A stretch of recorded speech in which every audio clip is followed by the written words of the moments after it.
Bonjour, bienvenue dans cette nouvelle vidéo d'apprentissage du logiciel EBP PGI 8.0.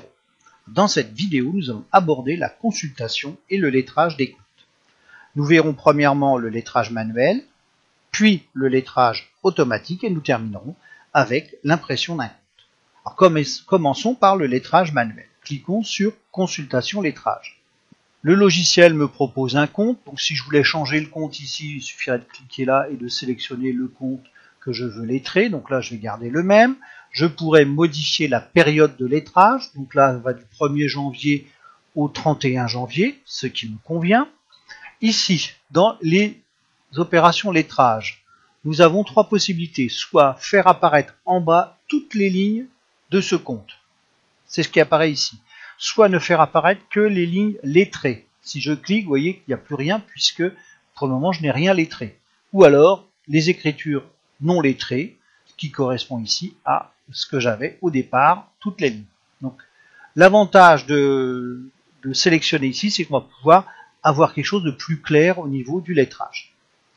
Maintenant, pour lettrer, il suffit de regarder l'état du compte. On voit qu'il y avait un débit de 329 €, qui a une somme de crédit, et que le solde progressif arrive à 0. Ça veut dire que ces quatre opérations sont reliées.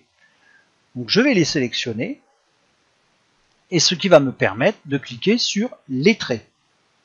Il me propose un lettrage en AAC.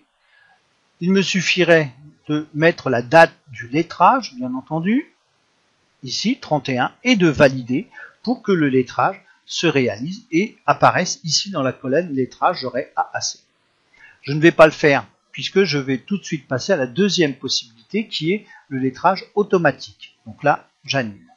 Donc je retire ici mes éléments. Donc la démarche est exactement la même, sauf que là, je vais directement cliquer sur lettrage automatique.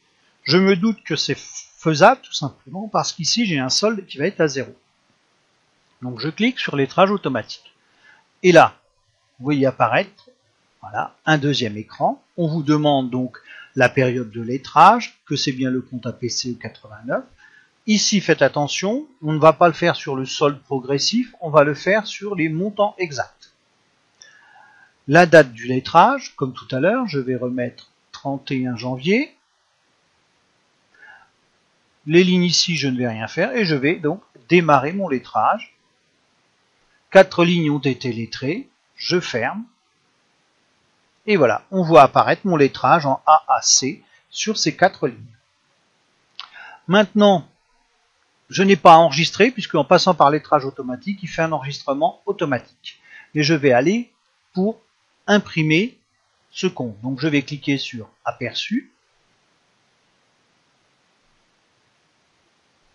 Voilà. Et donc, dans le grand livre, il m'a bien sélectionné que mon 411 APCE. Et je vois ici que les opérations correspondent bien à un lettrage. Elles sont toutes reliées. Donc, je ferme. Je ferme. Si nous avions voulu imprimer en partant de l'écran de démarrage, nous aurions pu aller sur Quotidien, Saisie, Impression, État comptable, Grand livre. Dans Grand livre, je pouvais resélectionner la période. Donc là, je vais reprendre janvier. Et au niveau des comptes, ici, je sélectionne compte client. Dans mes comptes clients, je descends sur l'APCE 89. Si je ne veux que l'APCE 89, je refais la même démarche. Clique sur client, APCE 89, et il me resterait à cliquer sur aperçu. Et vous voyez, j'ai exactement le même résultat que tout à l'heure quand j'étais dans la consultation du compte.